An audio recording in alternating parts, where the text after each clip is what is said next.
You are alive inside someone's gut right now. Warm, wet, darkness all around. The walls around you pulse and squeeze. They're alive. They're not yours. They belong to the giant you're buried inside. Every heartbeat trembles through your body like distant thunder. Every meal they swallow washes over you like a warm tide of half-digested sludge. You don't chew. You don't swallow. You don't even have a mouth. You're nothing but a pale ribbon of meat with hooks for a head, soaking up nutrients through your skin.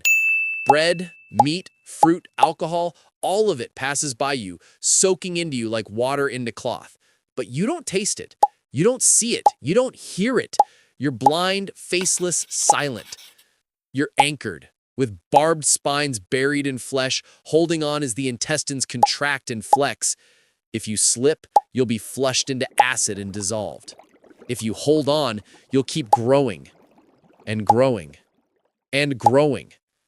You're already long, a rope of living flesh pulsing in the dark, unseen by the world outside.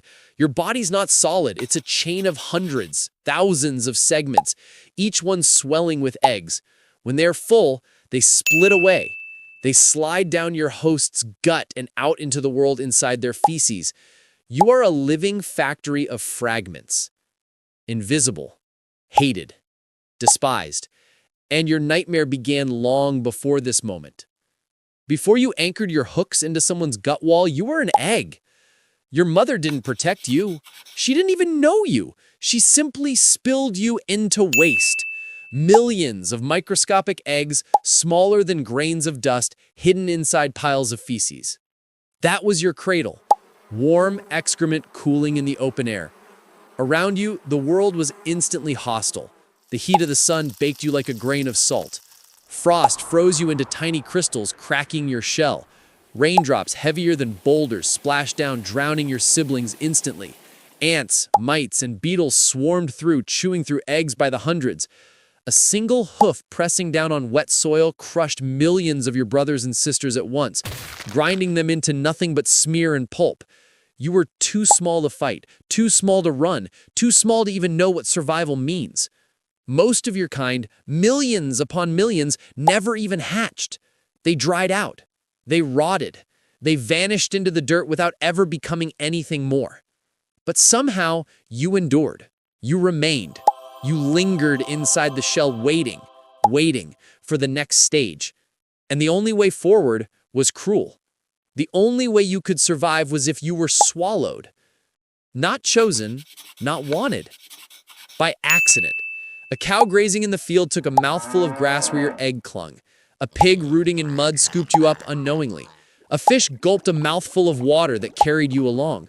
A rat gnawed on contaminated scraps. You rode inside, and suddenly the world became worse.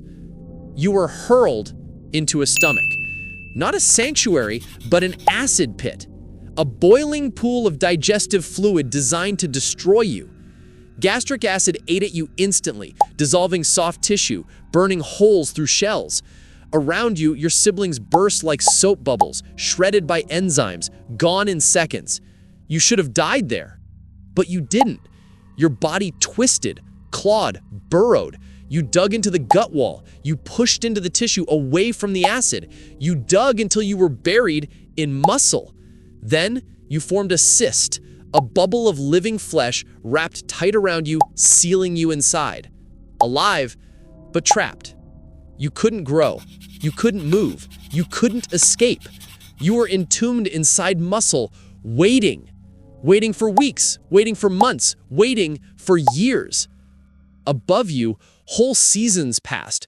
Rain fell, grass grew, snow covered the ground, storms raged, farmers slaughtered animals, predators hunted, wars were fought. Entire lives happened while you remained frozen in silence, sealed inside a bubble of meat. Your survival depended on a stranger's death. If your host died and no one ate its flesh, you rotted with it.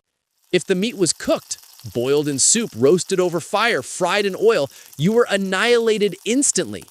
Boiled until you ruptured, fried until your cyst shriveled to ash, roasted until your body disintegrated, frozen until ice crystals shredded you apart. Generations of your kind ended like this every day. entire bloodlines destroyed in kitchens without ever reaching adulthood. And yet, you waited, hoping for the cruelest outcome, that your host would be eaten raw. Because only then could your nightmare continue. And one day, it did. A new giant ate your host's flesh. The meat was raw. Your cyst survived. You awakened inside a new host. Maybe a wolf, a bear, a dog, a human. You crawled from your cyst into the gut of your new host and did what you were built for. You clung. Your head wasn't a face. It was a crown of suckers and hooks. You jammed it into the intestinal wall, digging your spines into living flesh. You locked down. You were chained there now for life. But your home was a prison. You couldn't leave. You couldn't see light. You couldn't taste or chew. You had no mouth. You absorbed nutrients directly through your skin, stealing every bite your host ate. If they feasted, you grew. If they starved, you starved. If they took medicine, poison flooded through your body, burning you alive. If they died suddenly, you died sealed in their cooling gut. And still you grew. Not taller, not wider, longer. Segment after segment unfurled from you like a ribbon. Each segment swelled with eggs. Some tapeworms reached 30 feet inside a human, longer than a car. You were a living rope of pale meat pulsing in the dark, anchored in slime.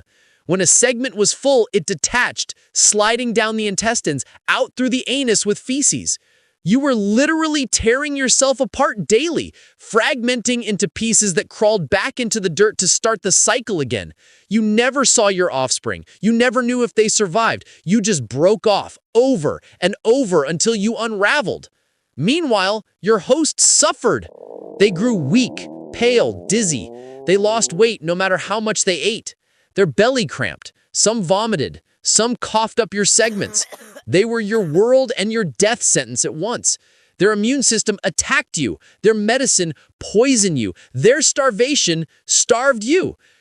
If they took medicine, the poison flooded through the gut. You convulsed. Your hooks slipped. Segments writhed and unraveled as chemicals burned your tissues. If they died, you rotted inside them, sealed in their corpse, buried or burned with their body. You rotted in darkness. Even if you succeeded, even if you lived for years, even decades, you were never free. You never knew light. You never met your children. You never did anything but cling and absorb and shed yourself into filth until you died. Because from the very beginning, you were cursed. Your egg was dumped in waste. Your larval stage was spent burning in acid, hiding in muscle as a prisoner. If you survived cooking, your adulthood was spent chained to intestines, absorbing stolen food while risking poison, starvation, and death. You lived as a parasite that was hated, hunted, and destroyed in fire, frost, and medicine. You had no eyes, no mouth, no freedom. You existed only to be forgotten in filth. You lived in filth. You died in filth. You were filth. So, the next time someone gags at the word tapeworm, remember this. Behind the disgust is a creature whose entire life is a nightmare prison. Born unwanted, living unseen, dying unnoticed. Thank you for watching. If you enjoyed this shocking deep dive into why it sucks to be born a tapeworm, smash the like button, hit subscribe, and stay tuned for more jaw-dropping animal truths.